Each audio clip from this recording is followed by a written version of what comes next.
برادرای عزیز، انشاءالله اکو سوال هایی که در پیش منن من برای شما انشاءالله جواب میدم. یک خواهر عزیز ما الله مهربان حفظش کند سوال دادد که استاد جان میگویند که تا شوهر راضی نباشد زن داخل جنت نمی شود، اگر به شرطی که مرد بد اخلاق باشد، مرد همیشه دست به زنا زند، همیشه مست و الست بیاید، خلاص تمام دشنام و تحقیر در نسبت زنش روا ببیند، زن طعنه کند، در این صورت چی می شود؟ حقیقتا برادران عزیز و گرامی،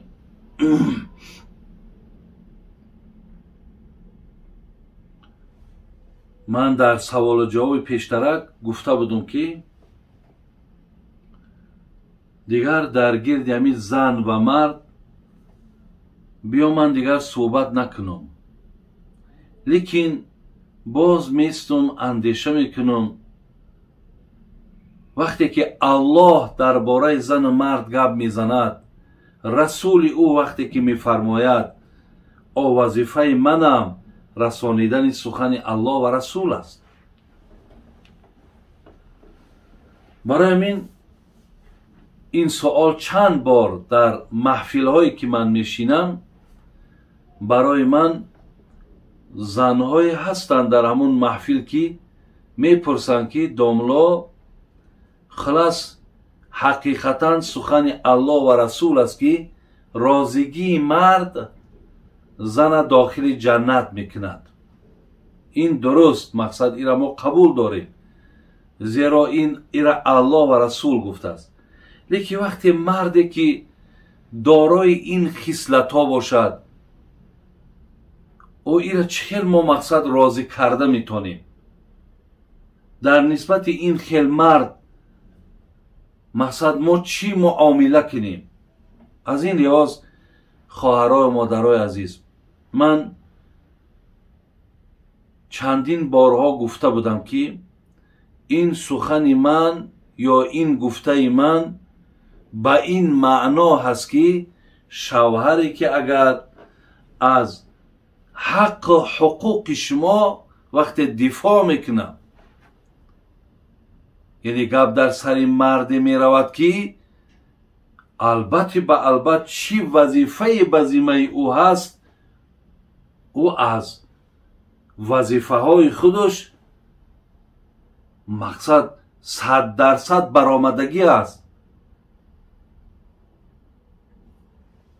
و هرگاهی که مردی که حقارت داد، مردی که حالی تا جای می شود که در پیش زنهاشون میگه، در پیش ما میگه، میاید تلفن میبرارد با همون طریق ایما قطعی میگه، حتی در پیش ما با همون زنهای بیگانه صحبت میکنه.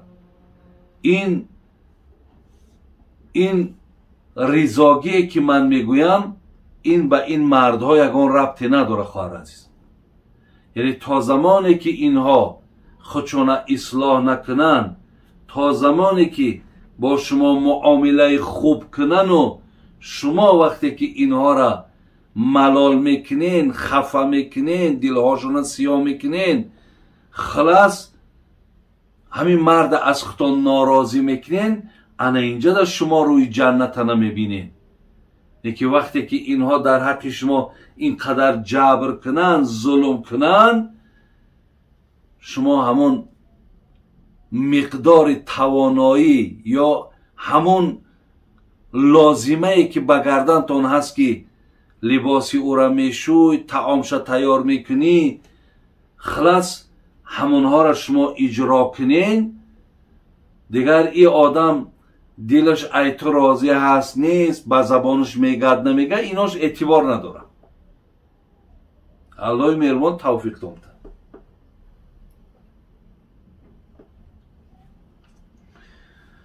بابا جان در وقت نماز وقتی با صدای پست خوانم فکرم هر سو می رود، وقتی بلند میخونم فکرم در نماز میشود. در همین حالت چیکار کنم؟ اگر با صدای بلند خوانم آیا گناه هست؟ البته گناه نیست. یعنی نماز بلند و پست خواندن این خاصی امام و قومه، یعنی بر ذمه امام واجب است که نماز بامداد، نماز شام، نماز گویم عشا یا خفتنه بلند خوانه. این به ذمه امام است، این رعایت کردن و نماز پیشین عصر پس خوانده شود. لیکن آدمی که تنها گذار باشد این اختیار داره، نماز پیشین است، نماز عصر هست، تو بلندم که خوانی یا پستم خوانی، آدمی تنها گذار اختیار داره. برای تنها گذار نماز پست بلند خواندن یا بلند پست خواندن هیچ باکی نداره، درسته، یگان گناهی نداره. خب بابای حاجی، من میان دردم گریجه، از همین سبب دائما با پشتم مز یا بلزم میمالم. آیا در نماز من یگان خلل میرساند یا نه؟ نه، هیچ خللی نمیرساند. شما اگر بر بدنتون هر یک داروی را که میمالین، مثال خواهی نمین مزهایی که امروز هست، وزلین هست یا سپیرت هست، حتی همین سپیرتی تازم مقصد به نماز نمیکنند. اگر همین ها را هم که شما مالین و با اون نماز خوانین، در نماز شما یگان زیان ندارد. فقط بعضی آدما مقصد هستند از روغنهای حیوانهای حرام میمالند. انا اونها را باید که مثال وقتی نماز را تازه کردن در کار و نماز خوانیم، بعدی او مقصد اگر طبیب اجازت داده باشد از همون میمالیم اونها را وقتی نماز را تازه کردن در کار. لیکن اینایی که امروز در اپتیکای ما و شما هستند، بعضی کرم و بعضی مز و بلزم و هر چیزی که باشد، اینها مقصد در نماز ما و تو یعنی زلال و یگان خللی ندارد. آیا نیت نماز را با زبان حتمی است؟ یعنی شما بینید که ما در هر یک نماز نیت میکنیم، نیت کردن بگذارم 2 رکعت فرض نماز بامداد یا 4 رکعت فرض نماز پیشین یا 4 رکعت سنت نماز پیشین. همین را در عزیزای خدا الله رحمت چون که از آن جمله عباره های مختصر الوقایه میگه و مع اللفظ افضل، یعنی و مع اللفظ افضل، اگر با شرطی که آدمی که با قلب شم، یعنی این اگر من آمدم و مثال نماز بامداده نیت نکردم، خود تنها گذار باشم، خود در پشت امام همین خیلی که آمدم الله اکبر انامین گفتن فرضه، الله اکبر همیشه گفتن، و اوی که من علاکه قدم زدم مسجد رفتیستم، علاکه نیتی من معلوم است که من برای نماز عصر میرم، نماز بامداد میرم، همون نیت خودش الله اکبرش علاکه کفایت میکنه.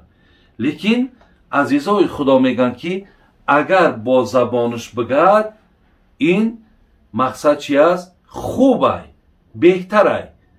یعنی این اصلا بگیری برادرای عزیز، وقتی که آدم در نماز میدراید یک لحظه که نیت کردم بگذارم 2 رکعت فرض نماز بامداد روی آوردم به قبله به جهت کعبه خالصا لله تعالی، وقتی همینها را گفتن میگیره، یعنی در نماز آمادگیش تیار کردن میگیره.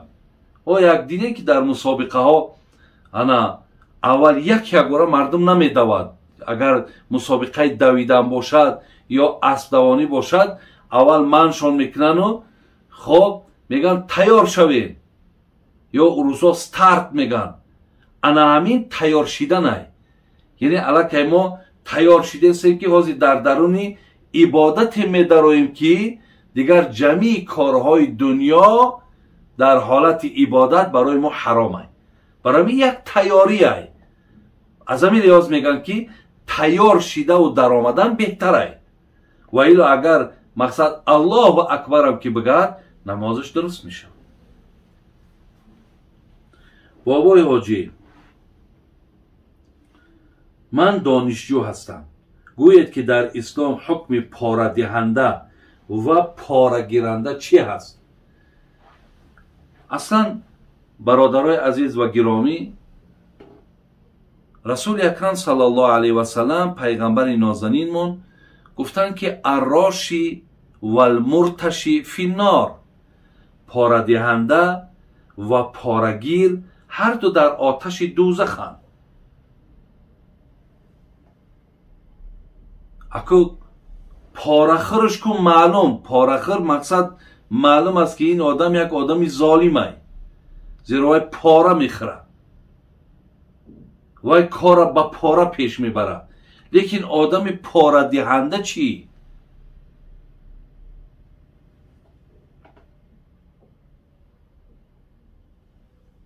این برادرای عزیز همین پاره دهنده ها هستند که پاره خورها پیدا می شوند. برای چی الله مهربان میگه ولا تعاونوا علی الاثم والعدوان، شما یکدیگر را در کار گناه یاردم نکنین.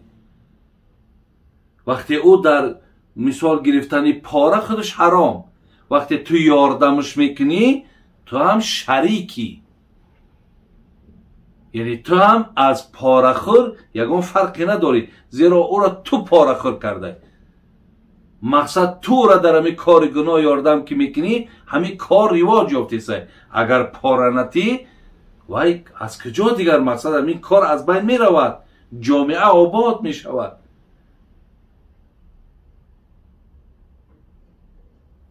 از این لحاظ برادرای عزیز و گرامی، یکی از سبب‌های ببینید نخواندن ما هم ممکن، اگر من در دانشگاه خانم اگر یگان استاد باشد که مقصد مرا با پاره بها متید، من دیگر نمیخوانم کو. وقتی من نخواندم آیا این به ضرر کیه؟ این به ضرر اولا خودی من، بعدا به ضرر جمعیت من، مردم من، زیرا که من همو حجت گرفتم لیکن هیچ قابلیت و هیچ سواد و هیچ درک ندارم. با این کاغذ گرفتگی تنها من چخیل مقصد با همو اختصاصی که تمام کردم چخیل پگاه خدمت بکنم.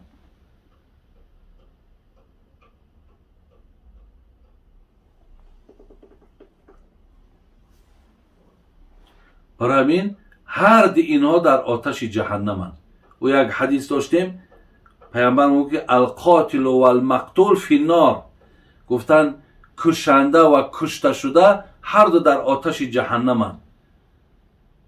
میگه یک نفر گفت حضرت خیلی کشنده معلوم است که وای خونی ناحق بزانید، آخه کشته شده چی گناه دارد؟ گفت اگر اینم قوت میافت وای میکشت، مادامی که قوت این کمی کرد این کشته شد. برای همین هر دینا را حکمشان یک چیزه. یا یک آدم یک نفر مال دزدیده میخره، من از یک جای تلفن میدزدم، تلفن مقصد ارزشش $1,500 میبرم در یک نفر $200 $300 میفروشمش. و میداند که این ارزشش $1,500 چخیلی را من در $200 میگیرم. معلوم است که وای دزدیه. وقتی که از همون خریداری میکند اینها هر دو در گناه شریکند، هر دو در گناه شریکند.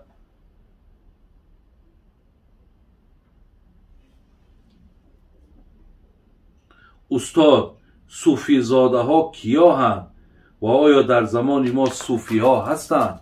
اکو برادرای عزیز در تاجیکستان ما حقیقتا صوفی هم میگیم، صوفی هم میگیم، بعد شیخ میگیم، بیشتر میگیم شیخ های.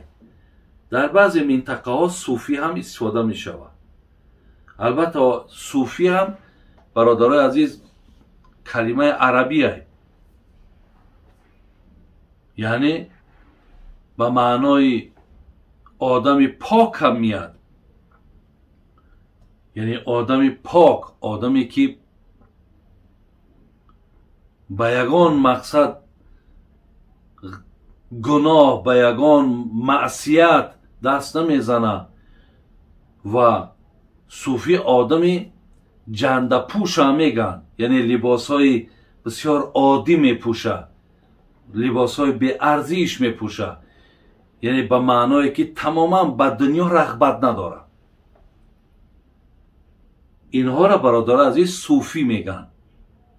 آدمایی که عبادت زیاد دارن، ذکرهای زیاد دارن، بین از هر دسترخوان نان نمیخورن،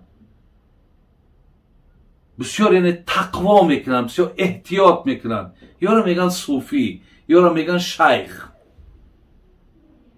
خود حضرت امام ابو حنیفه را هم صوفی کوفی رحمت الله علیه میگفتن. بینید در شهر کوفه وقتی یک گوسفند گم شد، حضرت تا زمانی که بودن گوسفند نمیخوردن. میگفتن مبادا که یکی همون گوسفند یگان کس ندزدیده باشه و کشته باشد و مقصد گوشتی را من خورم.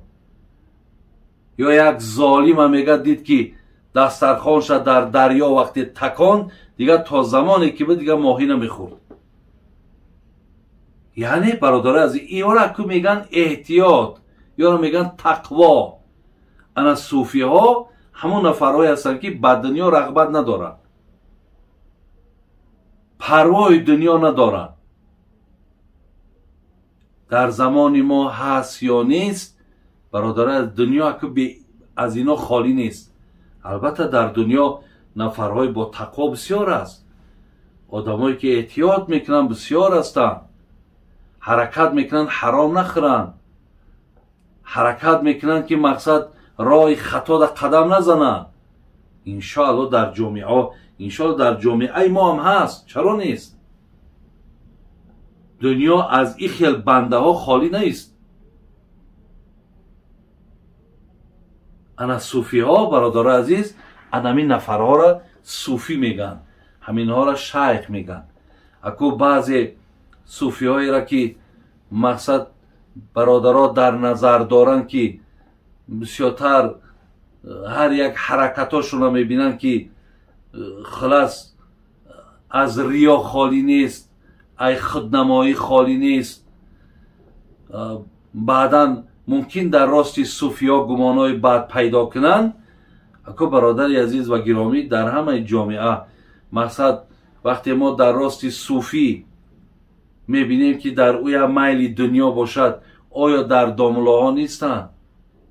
آیا در مولوی ها نیستن؟ یعنی صوفی هم آدم ای برادر عزیز، لیکن اگر احتیاط کنه و همون راهی را که انتخاب کرده درست بروه،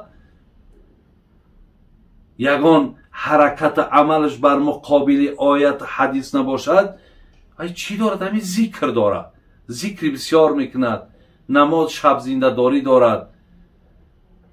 این قدر از ما و شما فرق دارد.